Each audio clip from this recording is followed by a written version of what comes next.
এই হাদিসটা কিন্তু অনেক ইম্পর্টেন্ট। আমি আসার সাথে সাথে এই হাদিসটা নজরে পড়লো।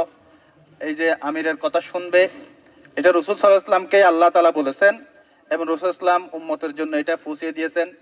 আমিরের আনুগত্য করবে, আল্লাহর পথে জিহাদ করবে, হিজরত করবে, জামাহবদ্ধ থাকবে। এই হাদিসটাই কিন্তু যথেষ্ট আমাদের জন্য, আজকের জন্য। জামাহবদ্ধ থাকা, আল্লাহর পথে চলা, আল্লাহর পথে জিহাদ করা। তো এই কথাগুলোই আজকের জন্য খুব ইম্পর্টেন্ট। পাশাপাশি আমি একটা আয়াত বলেছি, ওইদিকে বলে শেষ করব। ওয়াদাল্লাহুল্লাযিনা আমানু মিনকুম ওয়া আমিলুস সালিহাত লা ইস্তাখলিফান্নাহুম ফিল আরদ। আল্লাহ তাআলার ওয়াদা কাদের জন্য? আল্লাযিনা আমানু ওয়া আমিলুস সালিহাত। ওয়াদাল্লাহুল্লাযিনা আমানু মিনকুম ওয়া আমিলুস সালিহাত। আল্লাহর ওয়াদা কাদের জন্য? যারা ঈমান এনেছে, যারা আমল সালেহ করেছে বা সৎ কাজ করেছে, তাদের জন্য আল্লাহর ওয়াদা। লা ইস্তাখলিফান্নাহুম ফিল আরদ। অবশ্যই অবশ্যই তাদেরকে আমি এই জমিনের খেলাফত, প্রভুত্ব, রাজত্ব, যেটাই বলেন, জমিনের কর্তৃত্ব আমি তাদের হাতে দিব। এটা আল্লাহর ওয়াদা। লা ইস্তাখলিফান্নাহুম ফিল আরদ। অনলি দুইটা শর্ত, একটা হলো ঈমান আর আমল সালেহ। ঈমান আর আমল সালেহ। ওয়াদাল্লাহুল্লাযিনা আমানু মিনকুম ওয়া আমিলুস সালিহাত লা ইস্তাখলিফান্নাহুম ফিল আরদ কামা ইস্তাখলাফাল্লাযিনা মিন ক্বাবলিহিম। যেভাবে অতীতে আমি খেলাফত দিয়েছি, জমিনের কর্তৃত্ব দিয়েছি, পৃথিবীর শুরু থেকে এই পর্যন্ত সব সময় জমিনের কর্তৃত্ব আল্লাহ তাআলার সামায়ে, আকাশের আসমানের যে দিন, ওই দিনের উপরেই ছিল। কখনো অন্যান্য যারা ধর্মাবলম্বী আছে তাদেরকে আল্লাহ তাআলা পুরা জমিনের কর্তৃত্ব দেয় নাই। এমনি বিভিন্ন দল, বিভিন্ন গোষ্ঠী, তাদের এলাকা ভিত্তিক হয়তো কর্তৃত্ব থাকবে, কিন্তু সুপ্রিম পাওয়ার যেটা, এটা আল্লাহ তাআলা সব সময় ঈমানদার এবং আমল সালেহ যারা আছে তাদের হাতেই দিবে। এই ধারাবাহিকতায় দীর্ঘ একেবারে দুনিয়ার শুরু থেকে, আদম আলাইহিস সালাম থেকে, এরপরে সৈয়দনা নূহ আলাইহিস সালাম থেকে, সৈয়দনা ইব্রাহিম আলাইহিস সালাম থেকে, ইসমাইল আলাইহিস সালাম থেকে, সভ্যতার যেখানে সূচনা হয়েছে তখন থেকেই আল্লাহ তাআলা নেককার বান্দা যারা ঈমান এনেছে, আমল সালেহ করেছে, তাদের হাতে জমিনের কর্তৃত্ব দিয়েছেন। এবং সর্বশেষ যে দুইটা জাতি খুবই আমাদের কাছে ক্লিয়ার, একটা হলো মূসা আলাইহিস সালামের উম্মাহ ইহুদি, আর একটা হলো ঈসা আলাইহিস সালামের উম্মাহ নাসারা। তাদেরকে আল্লাহ তাআলা পুরো পৃথিবীর শ্রেষ্ঠত্ব দিয়েছে।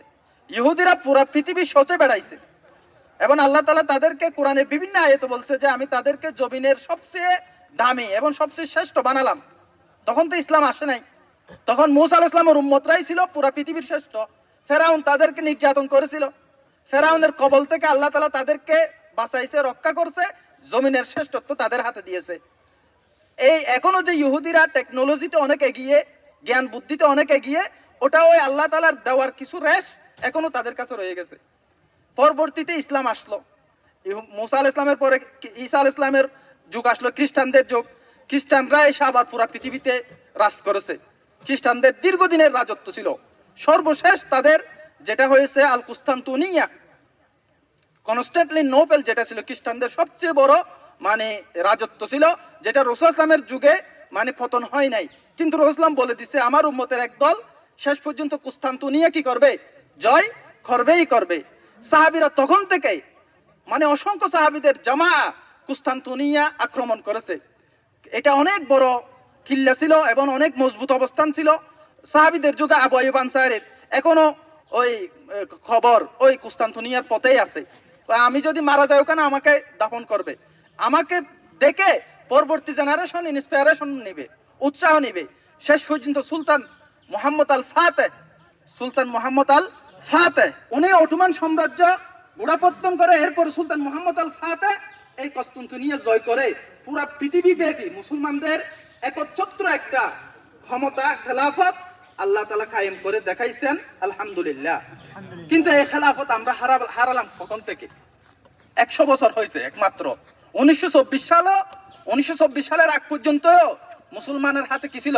খেলাফত ছিল। আমরা মনে করি এটা একটা খেলাফত মানে এটা একটা মানে আনঅ্যাভেলেবল জিনিস বা অসম্ভব জিনিস মনে করি না। এই যে 1400 বছরের ইতিহাসে অনলি 100 বছরের এই লাস্ট 100 বছরে মুসলমান খেলাফত শূন্য ছিল। 1300 বছর পর্যন্ত মুসলমানের হাতে কি ছিল? খেলাফত ছিল। কোন মুসলমানের দিকে কোন ইহুদি নাসারা বেঈমান কাফের চোখ রাঙিয়ে তাকানোর সাহস কারো ছিল না।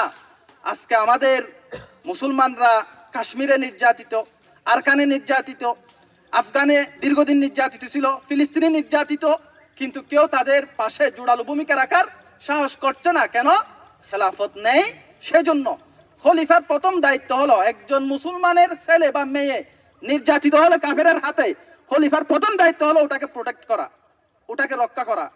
আজকে পৃথিবীগুলো আজকে মুসলিম দেশগুলো অনেক ছোট ছোট খন্ড খন্ড দেশ হয়ে গেছে, খলিফা নেই। এখানে কি করছে 1926 সালে ইহুদি নসারারা অনেক তারা গবেষণা করে পাইছে যে মুসলমানদের খেলাফত ব্যবস্থা থাকলে তাদেরকে চিরতরে তাদের উপর মাতব্বরি করা যাচ্ছে না, কোনো না কোনো জমা দাঁড়ায় যাচ্ছে বা খলিফা দাঁড়ায় যাচ্ছে। তারা মুসলমানের কিছু মানুষের মধ্যে ঢুকাই দিছে যে এখানে আমাদেরকে ডেমোক্রেসি নিয়ে আসতে হবে খেলাফত ব্যবস্থাকে বাদ দেওয়ার জন্য। এখান থেকে 1926 সাল থেকে আস্তে আস্তে ডেমোক্রেসির এই বডিটা, এই ওষুধটা তারা ব্যাপকভাবে মুসলিম কান্ট্রিগুলোতে তারা প্রচার করছে, খাওয়াইছে। আস্তে আস্তে মুসলমানরা বুঝে না বুঝে ওটা নিয়ে নিছে। এরপর থেকে মুসলমানরা আস্তে আস্তে আস্তে আস্তে দুর্বল হয়ে গেছে। এবং এখানে এই দুইটা কারণও মুসলমানদের মধ্যে আস্তে আস্তে লোপ পেয়েছে। একটা হলো ইমান, আমলে চলে। কথা শেষ। আমাদের যদি আবার খেলাফতের যুগ পেতে চাই, আমাদেরকে আবার এই দুই জায়গায় ফোকাস করতে হবে। ওয়াদাল্লাহুল্লাযিনা আমানু মিনকুম ওয়া আমিলুস সালিহাত লা ইস্তাখলিফান্নাহুম ফিল আরদ। অবশ্যই আমি খেলাফত দিব ঈমান আর আমল সালেহ থাকলে। আজকাল অনেকে বলে আমরা একামতে দিন চাই, দিন প্রতিষ্ঠা চাই। দিন প্রতিষ্ঠার পদ্ধতি কি? আল্লাহ তো কোরআনের এই আয়াতে স্পষ্ট বলে দিয়েছে, যদি তোমরা ঈমান আনো, আমল সালেহ করো, লা ইস্তাখলিফান্না, আমি অবশ্যই তোমাদেরকে খেলাফত দিব। যেভাবে 1300 বছর ধরে রসুলের যুগ থেকে সাহাবীর যুগ থেকে তাবিরা, পরবর্তী খেলাফত বনু উমাইয়া, খেলাফত আব্বাসিয়া, মিশরে ফাতেমি খেলাফত, অটোমান সাম্রাজ্য এবং ভারত উপমহাদেশে আওরঙ্গজেবের আমলে যে ইসলামী খেলাফত ছিল, এগুলো সব আল্লাহ তাআলার দেওয়া। তাদের কাছে দুইটা জিনিস ছিল, ঈমান আর আমলে সালেহ। আমরা যদি এই দুইটা জিনিসকে ফোকাস করতে পারি, ইনশাআল্লাহ সুম্মা ইনশাআল্লাহ আবার আল্লাহ তাআলা আমাদেরকে সেই খেলাফত দান করবে। এবং এটার প্রাথমিক একটা আভাস অলরেডি আমরা দেখতে পাচ্ছি। প্রাথমিক একটা আভাস আমরা অলরেডি কি দেখতে পাচ্ছি। এই আধুনিক যুগেও পৃথিবীর সবচেয়ে ক্ষমতাধর সুপার পাওয়ারকেও যাদের ঈমান আছে, আমল সালেহ আছে, তারা পরাজিত করে দেখাইছে। এবং তাদের সামনে তারা বুক চেতিয়ে দাঁড়িয়ে দেখাইছে, তাদের চোখে চোখ রাঙিয়ে কথা বলে দেখাইছে যে আমরা পারি। তাদের বল ছিল মাত্র দুইটা, ঈমান আর আমলে সালেহ। আপনি যেটা যুদ্ধের জন্য প্রয়োজন ওটা তো আপনার, তো আপনি নিবেন। যুদ্ধের সরঞ্জাম এটা অবশ্যই লাগবে, ইসলামের নিজস্ব তরবারি ছিল, বরম ছিল, এগুলো ছিল। কিন্তু মেইন যে দুইটা জিনিস লাগবে, ঈমান আমল সালেহ। আমরা মনে করতেছি আমাদের যদি আকাশ সীমা দখল না করে আমরা কোনোদিন পারবো না অমুক দেশের সাথে, এটা আমাদের ভুল ধারণা। আমরা যদি আজকে বড় বড় রকেট লঞ্চার না বানাই, আমরা ওদের সাথে হয়তো পারবো না। হ্যাঁ, রকেট লঞ্চার বানাতে হবে, কিন্তু প্রথম শক্তি হবে মুসলমানদের ঈমান আর আমলে সালেহ। ঈমান আর আমলে সালেহ যদি আপনি বানাতে পারেন, আল্লাহ তাআলা আপনাকে কামিয়াব বানাবে। আর যদি আপনাকে এটা বলেন যে আপনাকে অবশ্যই একামত দিন করে কবর আসতে হবে, আপনি চেষ্টা করবেন যে যদি এই শর্ত থাকে একামত দিন করেই কবর আসতে হবে, তাহলে আমি বলবো যে আল্লামা আহমদ শফি উনি কি একামত দিন করে কবরে যেতে পারলো? পারে না। কিন্তু জীবন আনসাকসেস নয়, জীবনকে সফল। একইভাবে দেলোয়ার হোসেন সাঈদী সাহেব একামত দিন করে কি কবরে যেতে পারলো? পারে নাই, কিন্তু জীবন সফল। আল্লাহ তাআলা তাদেরকে সফলতা দিবে, তারা চেষ্টা করেছে, আমরাও চেষ্টা করব। তো চেষ্টার উপায় কি? ঈমান আর আমল সালেহ। এরপর হক্কানি আলেম উলামাদের তত্ত্বাবধানে জমাবদ্ধ থেকে প্রথমে একামত দিন ফিল নফস, ব্যক্তির উপর একামত দিন। 2 নম্বর একামত দিন ফিল আহাল, পরিবারের উপর একামত দিন।